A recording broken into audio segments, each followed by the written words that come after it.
La violencia sexual es una realidad en México y en casi todos los lugares del mundo. Es una realidad, sin embargo, que no tenemos por qué aceptar.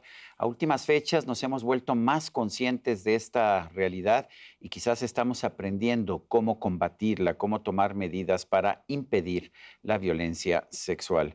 Tengo conmigo un libro que de hecho nos da muchísima información que pues mucha gente no conoce. El libro se llama No es No. Es un libro que ha publicado o que ha sido promovido por la organización Reinserta, en que ha participado Saskia Niño de Rivera y otros colaboradores, entre ellos Mercedes Llamas Palomar, quien es doctora en Gobierno y Administración Pública por la Universidad Complutense de Madrid, maestra en Criminología y Política Criminal y es actualmente directora del área de niños, niñas y adolescentes sobrevivientes de delitos graves en Reinserta, precisamente esta organización que le estoy mencionando. Yo quiero agradecerte, Mercedes Llamas Palomar, el que hayas aceptado esta conversación. No es no. Eh, el libro tiene algunas historias que son francamente terribles, de una violencia que uno no hubiera pensado, casos en que un padre viola a su propia hija, por ejemplo, pero también está lleno de historias de esperanza o por lo menos de consejos de qué podemos hacer para enfrentar este mal. ¿De dónde surge el libro No es No? ¿Cuál es el propósito de este libro?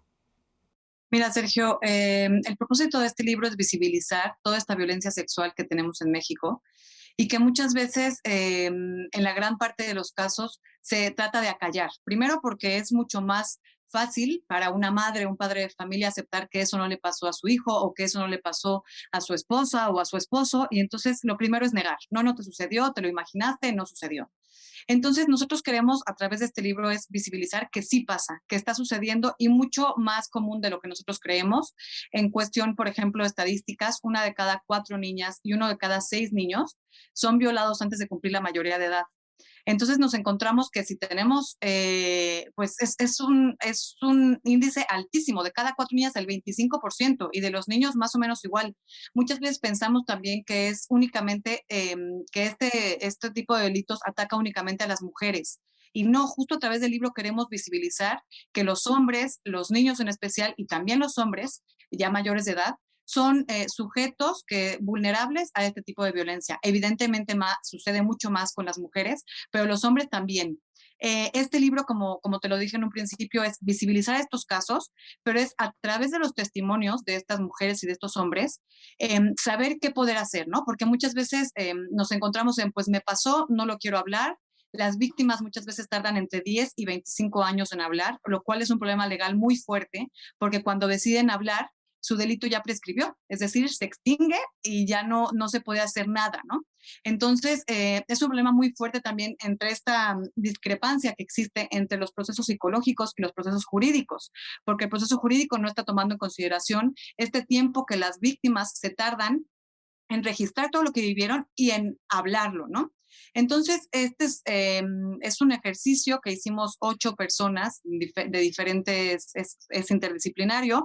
Hay abogados, criminólogos, psicólogos, politólogos, que en conjunto queremos hacer un análisis presentando las historias, qué se puede hacer, ¿qué puedes vivir tú como víctima? Porque muchas veces las víctimas pueden decir, bueno, es que estoy teniendo esta sintomatología, me siento mal, estoy presentando esta sintomatología, que sepan que es normal y qué se puede hacer ante uno de estos casos. Como tú lo dijiste, Sergio, nos encontramos en el libro historias aterradoras, pero que suceden. Desde un padre que viola a su hija de 3 años, esta niña tiene discapacidad intelectual y es para ella difícil comunicarse y entonces la madre se enfrenta a que el sistema de justicia le dice, no tengo personal capacitado para atender a tu hija, hazle como puedas, ¿no? Entonces, y que además empiezan a revictimizar a la niña, que empiezan también a victimizar a la madre porque le empiezan a decir, la misma personal de gobierno les dice, ¿en serio le vas a quitar a tu hija este derecho de ver a su padre? Y entonces nos enfrentamos a esto que es un problema que sucede, pero que al mismo tiempo la sociedad no acepta que está sucediendo. Mercedes, encontré en el libro, y eso me gustó del libro, pues algunos ejemplos y algunas recomendaciones bastante prácticas. Por ejemplo, alguna chica que que se dejó tomar fotos desnuda y que de repente las fotos empiezan a aparecer en redes sociales, empiezan a aparecer en internet y que pues se aterra, no sabe ni qué hacer, no quiere ni dar a conocer el tema porque tiene miedo de que se entere más gente o de que se entere su familia y dan ustedes consejos concretos. Cuéntanos de estos consejos. Mira, muchas veces pensamos que cuando una foto se sube a la red ya perdimos control absoluto de ello. Evidentemente perdemos el control, pero Google, Facebook y diferentes sitios tienen herramientas para detectar y parar. De hecho, hay una organización que se dedica a nivel internacional a ubicar en dónde están estas fotografías, en dónde se están, por ejemplo, cuando hay sitios que están reproduciendo este tipo de fotografías, sobre todo cuando tiene que ver con menores de edad.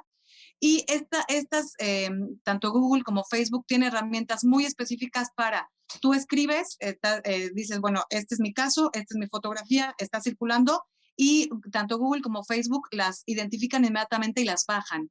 Entonces, muchas veces pensamos que cuando yo ya soy víctima de este tipo de delitos, pues ya perdí todo. Por ejemplo, encontramos una situación de una mujer que hace tiempo fue explotada por su padre durante muchos años, tanto ella como su mamá, y el padre enviaba las fotografías para tener mayor control sobre su hija, enviaba las fotografías de su hija a los contactos de su hija de WhatsApp para poder subyugarla y controlarla más. Entonces, que sepan las mujeres y los hombres que no están solos en esta lucha, que hay instituciones que los pueden apoyar. Nosotros también enlistamos las instituciones que los pueden apoyar y que diferentes páginas de Internet, sitios de Internet, también cuentan con herramientas específicas para frenar este tipo de abusos. Ahí lo especificamos en el libro, qué hacer tanto en Facebook como en Google, específicamente para no, en este momento no decirlo, pero que sepan que pueden hacer algo y que en ese momento esas fotografías pueden ser bajadas de la red. ¿Qué hace una mujer que es víctima de acoso sexual, ya sea laboral y que tiene miedo a confrontarse con su jefe, por ejemplo, o acoso sexual en otro tipo de circunstancias? ¿A quién puede acudir? Así es, fíjate que en cada tipo de delitos, no sé, Sergio, tenemos un problema en México que son las diversas legislaciones. Encontramos, por ejemplo, que los delitos contra los niños, en cuanto a abuso sexual, en cuanto a violencia sexual, hay más de 40 tipos de delitos en toda la República Mexicana. Entonces, todo esto depende de la entidad en la que se encuentre cada persona. Pero lo que nosotros queremos decir es, nosotros lo que hicimos fue el ejercicio de, si tú vives, por ejemplo, en la Ciudad de México o en el Estado de México, esta es tu legislación, puedes hacer tal, tal y tal.